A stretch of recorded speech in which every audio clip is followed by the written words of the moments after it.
The last question: how do I handle the growth? And I think this is a really important question. I think it comes down to you having the systems that will sustain you over time. Not right now, but over time. I mentioned Calendly. Calendly, I've been working with Calendly for many, many years, probably approaching a decade. I think I launched and I think I got involved with using them like a year or two after that. I think they're only like a decade old. That system still works. That piece of the system still works. So you have to look at it long form, not just, oh, I'm going to go ahead and just get this done and get to where I need to be. You also, as I talked about at the top of the show, you need to maximize your resources. So many things, when we have a surplus of them, we believe it can be solved with that. When we're young, we have a bunch of energy, so we feel like we can push through things. So we can just do anything and, oh, I'll figure it out. Just let me go ahead and get my energy going. When we have more money, we tend to spend more money. It's called, I forget the name of it. If you remember the name of it, please put it in the link. But it's essentially called lifestyle creep, I think it's called, where you get a little bit more money and then you end up spending a little bit more money. Same thing with businesses, particularly if we're solopreneurs. And so it's like, oh, well, I'll spend a little bit more on this camera and spend this and that. And then your business might not be reflecting the amount of money that you're spending. I've been in that situation a couple of times. It's a rough place to be. So number one, you want to, excuse me, you want to build up your systems now to make sure that your systems are good to go. The second part is you want to maximize the resources that you've got. And part of maximizing it is figuring out who you're actually going to work with and how you're going to work with them together. One good way to work with other people and to partner, as I talked about in the previous part, is to have some type of notes, whether it's like business cards, which are index cards, which I always talk about, whether it's Trello, which is another product that I like quite a bit. Be sure to look them up through Trello. If I remember, I'll put them in the show notes. Also, another one that's becoming really, really popular is called Notion. If you remember Evernote, which the symbol was little elephant, which was really hot back when around the iPad first started, Evernote was that joint. They ended up pivoting and ended up not working out as well. Notion kind of takes the insights from Evernote and takes them to the next level and makes it very much more cloud friendly, so you take it with you. Almost like combining Dropbox, which I talked about in a previous episode, which stores all your stuff in the cloud. It's a really good backup system, and then combines it with Evernote, which was again the system that allows you to take notes or keep abreast of all these different things that you find. It could be in the artist community, they would call it mixed media. So it could be something that you find on a website and a picture over here, and it could be a podcast over here, and it keeps all of it. What I find fascinating about Notion is the ability to actually share it with other people. That's a key part of it. I feel like with previous apps or platforms that were similar to this, it was very much like Damon's working on a book. Oh, he has these different notes. Damon's going to keep all the notes on here. So as he's working on his book, then he'll be able to get it out. Notion has a different vibe where it's actually from the ground up, it feels like built for almost like communal experience. So you can still have the thing where you work on it on your own. But if you have employees, you're talking about scaling, right? If you have employees, if you have virtual assistants, if you become the founder and no longer the CEO, there's ways to share information with that. There's a special link below. I think there's some type of bonus if you guys go through the link. And all these are affiliate links, and all of them have special bonuses that they gave to me so that I can give to you. So there's special treats in there for each of these. I don't know how long they're going to last, but there's definitely some bonus stuff in there if you use the link below. Check it out. I think it might be a free trial. So check it out, see what's happening with it, see if it'll help you get your business to the next level. I think the important part is when you're, in your proverbial basement or in your proverbial garage and you're working by yourself and your stuff blows up in a good way. And suddenly you need to hire people. Suddenly you get venture capital money, you get an angel investor, whatever. These things suddenly happen. you want to make sure you have these systems in place. Notion, a lot of people swear by it. A lot of people that I respect swear by it. Notion can be part of that process as far as creating a platform so that you can easily adjust. Even if you scale down your business, you need to make sure that you get your platforms all together. To get nerdy for a second, but this is important. Ooh, so important. External hard drives, so important. This is Western Digital. This is what I rock with. This is my external hard drive, one of them. This one is classic. I'm going to tell a quick story. When I started this show, I had a much smaller computer, much smaller hard drive. Got my serial number.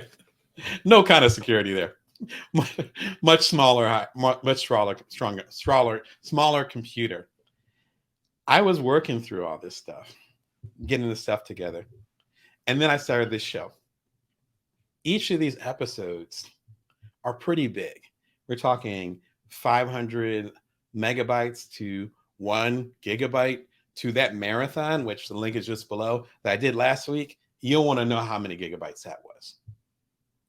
If you're going to be working on a bigger scale, if you're going to be doing things on a larger playing field, you need to have all your systems in place so you can actually handle those things coming in.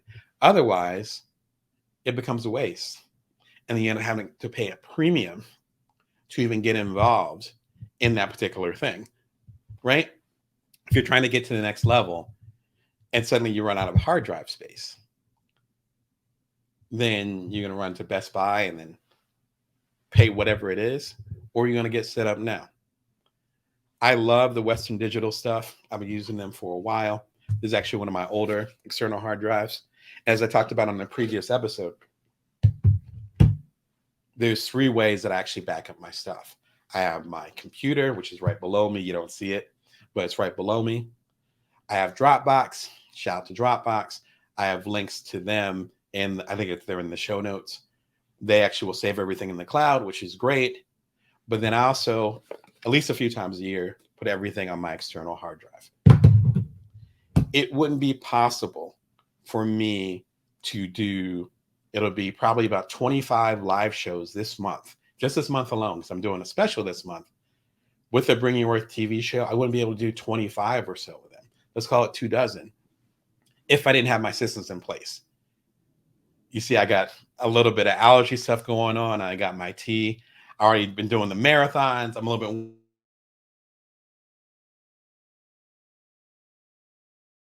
bit in place. And so it's a certain, I know my camera just went out for a second. All right, I won't curse, talk about the technology today. Hopefully you'll stay with me, please. We have some storms in the area. Hopefully that might be part of it. But at least things within my control, everything is set up now. You need that if you're going to scale. The devil truly is in the details. I know that from scaling my 2 startups, particularly the second one. I know that from scaling my publishing business with the Bring Your Worth publishing imprint. I know this with this show. And I know that's from helping hundreds of other people scale their stuff. You got to get your systems in place. Excuse me. If you don't have your systems in place, then as soon as you start to scale just a little bit, it's going to fall apart.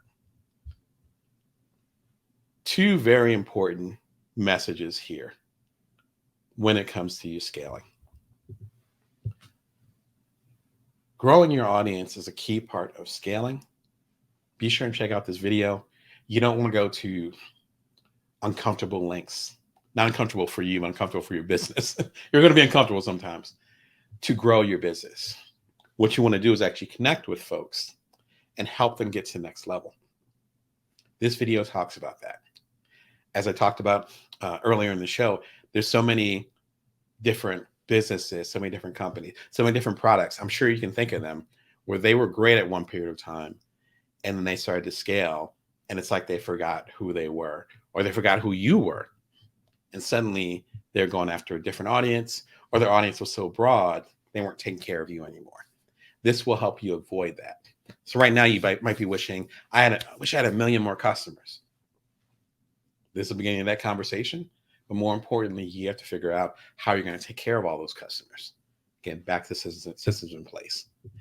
And the last recommendation is actually the most important recommendation of all of these: the beginner's guide to contracts and partnerships.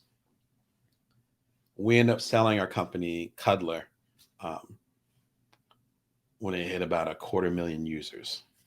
So it got acquired. We all got a check for it. It was beautiful. Our decision process to do that, though, a lot of things I talk about in this: getting outside money, outside funding, because the Cuddler was self-funded. It was bootstrapped by the three of us. And so Quotable, my startup before that, was bootstrapped only by me. Once you get outside capital, the discussions changes. Once you say, I'm going to, instead of self-publishing, I'm going to get a traditional book deal, then other things come into play. Once you say, I want to scale, I need a co-founder, suddenly you're splitting up that pie.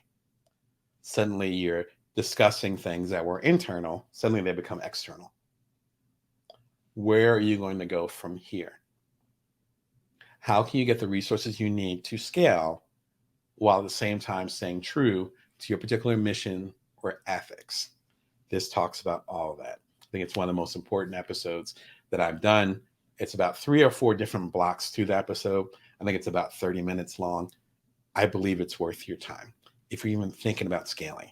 The scaling, again, often requires making some type of compromise, whether that's bringing other people on, hiring people, getting in outside money, expanding the people that you're going to serve. And usually that involves other people. And if other people are involved, you got to make sure your contract is right. As you can tell, this is really close to my heart. A lot of people that I've coached have had challenges with that, and we've had to talk through it. But once you sign that contract, or sometimes when you start that partnership, the cat's already out the bag. So I'm trying to get ahead of the curve, as you should, as you work through what you're working through. Again, it's a Bring Your Worst show, coming to you every Wednesday and Sunday at 1:11 p.m. Pacific Standard Time, Vegas time. You subscribe for free below. And this episode was talking about grow your business from small to big. Everything I talked about is in the show notes, so be sure and click on it below. Remember, I'm going to be coming through tomorrow in exactly 24 hours, give or take an hour, talking about the best public speaking secrets. I work behind the scenes with TED as well as with Heroic Public Speaking. I coach a lot of people on their stuff. I would love to give as much game as possible to you. So if you're nervous about public speaking, you're trying to become more articulate with it, be sure and check out the episode. And this Wednesday, if you need that motivation, click the link below, hit the notification, subscribe. It's going to be 3 fire keynotes marathon this Wednesday. It's audio only, so do it on your commute, listen to it while you're washing the dishes, get that energy up, show up how you're supposed to in the world. And we can do good, and we can always do good. Until next time, remember that you can bring your worth, and that you can always build from now. You take care of yourselves.